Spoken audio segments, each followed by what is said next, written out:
hi! Nasasabik sa unang araw ng eskwela. Taas kamay with confidence, let's do our first day high! Ay, college naman di ay ko. Fuck.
Patay, di na masingko. Sige na lang, di man daw required mag-uniform. Hello, annyeonghaseyo. Let's start our makeup. Pero bago yan, gagawin muna natin ang challenge sa atin ni Mr. Clint Charles. So, Clint Charles, kung nanonood ka man ngayon, challenge accepted.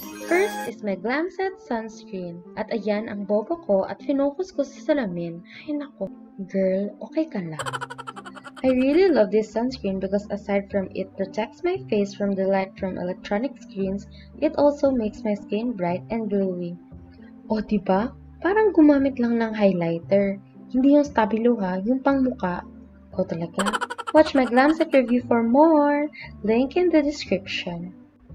Next naman is I use this Maybelline Tattoo Brow Ink Pen in the shade Dark Brown, just to fill my brows a little. I love the hair-like strokes this brow pen gives, and it could take forever to erase it. Carry hanggang buong araw ng online class. I am now using the Maybelline Brow Precise Fiber Volumizer Brow Mascara in the shade Medium Brown. Ay, 𝒔𝒂𝒕𝒄𝒉𝒊𝒂𝒏𝒂𝒂. But I love this because it makes my brows look thicker in a very natural way. This is the 𝒔𝒂𝒕𝒄𝒉𝒊𝒂𝒂 Cloud Paint in the shade Beam. This blush looks very natural and I always use this whenever I go to school. Nung pwede pa. This is the perfect blush for our everyday no makeup look peg. I highly recommend this shade for all my morena girls out there. This one's for us. Next is the pocket blush from Skin Foundry in Tasty Pink.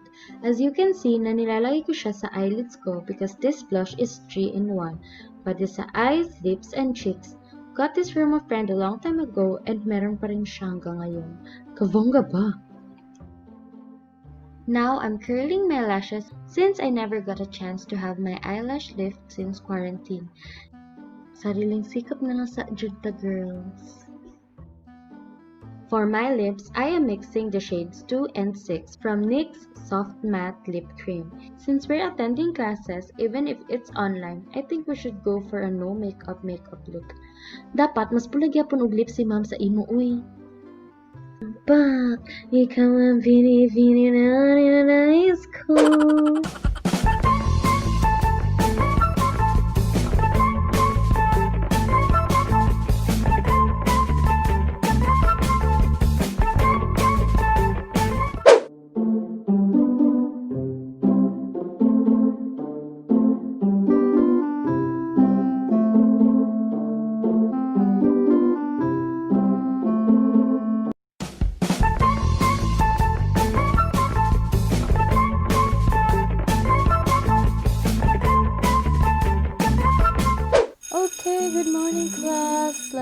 start our class with a prayer and I will check your attendance afterwards.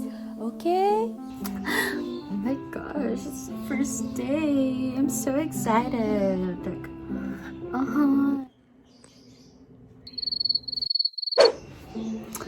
You're so pretty today. Excuse me, Miss ELISHA CARLISLE. We have a dress code to follow here, so if you may please change your outfit first before we proceed to our class. I'm so sorry, ma'am. I thought it's alright because I'm at home.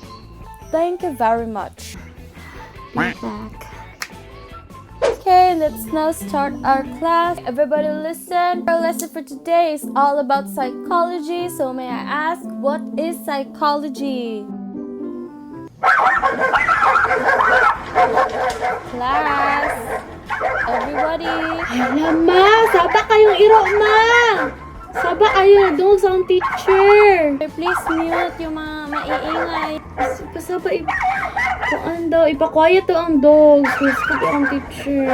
Miss ELISHA, I can hear your dogs barking. Please, quiet. Just mute your your mic, please. I-mute sa anak ko. Wait lang. They're spending online class. Mga estudyante. Okay, I believe Miss ELISHA has prepared something for us. I'm sure you're ready for your reporting. Of course, ma'am. I'm ready. I'm always ready. So right now, you may take the floor. Everybody listen and let's clap our hands for Miss ELISHA. Okay, ELISHA, you may start. So, good morning, classmates. For today, I am going to be your reporter, so if you could please just take down notes because I am going to say a lot of things about this topic because I've researched everything about it. So, let's start. Ako di ayaw mag-report, ma'am. Tutay, labay ako na ready, ma'am.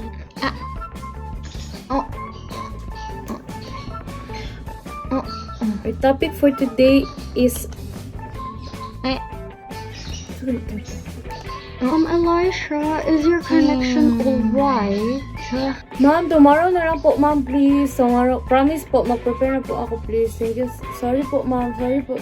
Now, I'll just continue, okay? So, psychology is the study of the mind and the behavior of a person. I believe everyone's ready, so let's start our class with a prayer, and afterwards I will be calling one of you.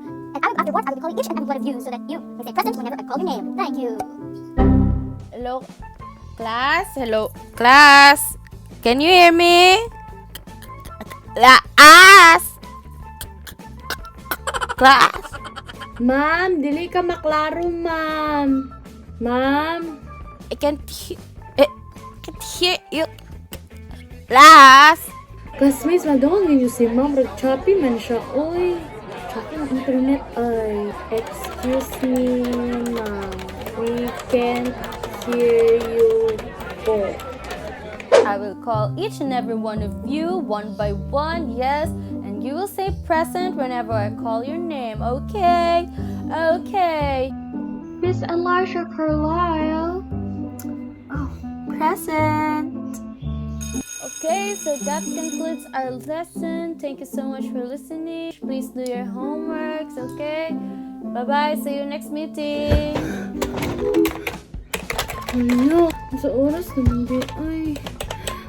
Ma'am, naapa ko, ma'am. Classmates, wala na si ma'am. Hala, ambi, magod na ko. 9, 8, di ay. Si EPM na lang ko, sis. Pag-EPM na lang ko sa kuan ni ma'am, sis. Suryaan ka rin, ha? So, sabi dyan ako, 9, 6, 8, di ay. Hala ka, uy. Sana naman. Sige, bye-bye, sis. I-chat ko.